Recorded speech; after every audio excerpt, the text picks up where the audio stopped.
Smile, dude. You're on video cam.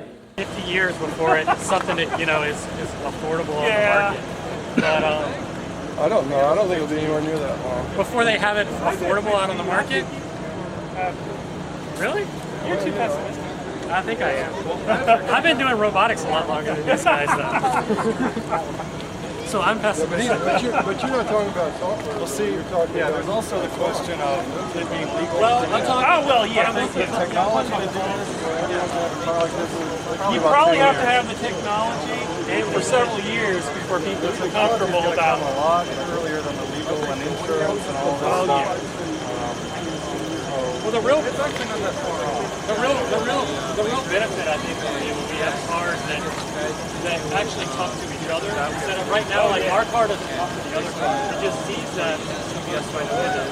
But if you can have a system where the road and cars all talk to each other, then you can actually get something that's a lot better. I mean, there's research going on now where you can get 10 lanes this way and 10 lanes this way with no traffic lights. Just cars just barrel through them and turn all through the directions. Oh, sure, yeah. And it all happens because the intersection is the smart data. Yeah, and even something simple like I had a professor tell me about, you know, you have little cars stopped in the... What if you just started it up next to David like a car ETL? They could hit you.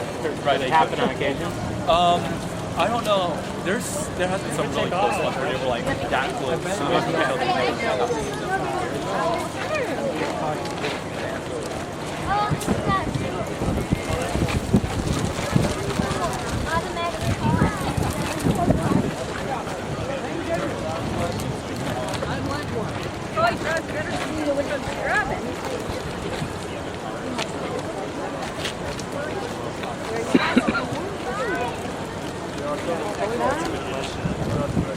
Who won the contest? Carnegie Mellon. Was there rankings or Stanford? You guys, right? There was rankings in the top 4, and not really after that. There was a top 21, a top 11, and a top, and then there was rankings for 1, 2, and 3, and then that's it.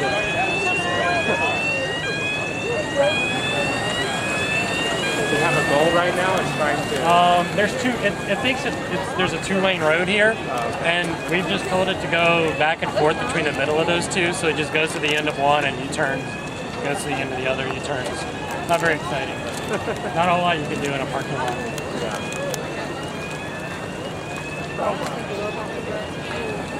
How much direction did it have for that race? It didn't have anything plotted out, right? It just had to figure it out. They gave you GPS points about every 30 feet or so along the race course for each lane. And we're trying to get to those. And then they would pick out some subset of those right before the race and say this is the order you have to hit these in, and you have to figure out what roads to take to do that. That's basically one of the major maps we had to take. Well, the finals were all over the place. This was Area B. I guess maybe like how much is free, like plotted with it, and how much is it actually doing on its own? So mostly it's just following GPS waypoints, although it has to do some kind of inference about how the road curves. Okay. So whether it's a 90-degree turn or a smooth curve or what. And some of that's done beforehand just by guessing, and some of it's done using cameras to try to find the lane boundaries. Okay. So it knows where it is, it knows where it's going to how to get it. It knows what to do.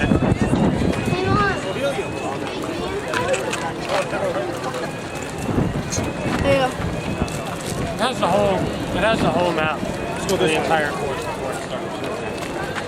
But it's very sparse. It's just like a GPS waypoint.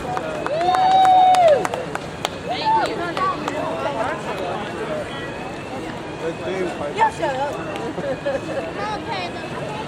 Come on, Taylor.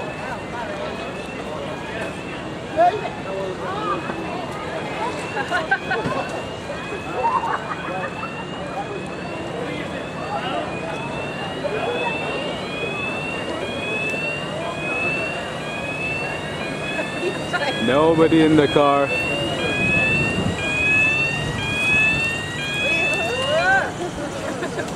Who has the camera? Why'd you take some pictures? My camera ran out of juice. I didn't. Well, I thought it was one project. So Patrick, you were I running. need a robotic camera.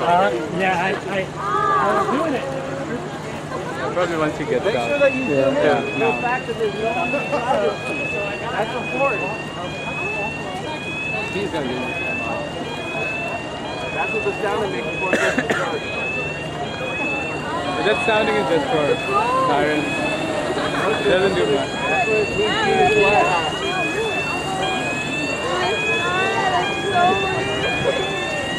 It's powered by love.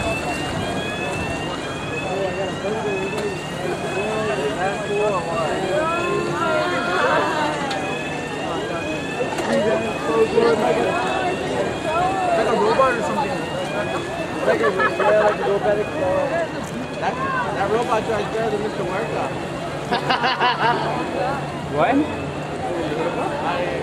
This guy's better than one of the teachers at our school. Yeah, it could be a good feature for this. If I do parallel parking like this, do your turns like this, that's a U-turn. Check it out, look, it's not going to hit the curb or anything, guys. Make sure It has an obstacle recognition, so it knows if there is an obstacle to stop. But it doesn't know running around. If kids are running around, it's meant to confuse like very fast. Like take one down. We haven't tested it on pedestrians. Any volunteers? We need volunteers to test it on pedestrians. Anybody there? You should try it on the South Mall. All the people running. Just not announce it.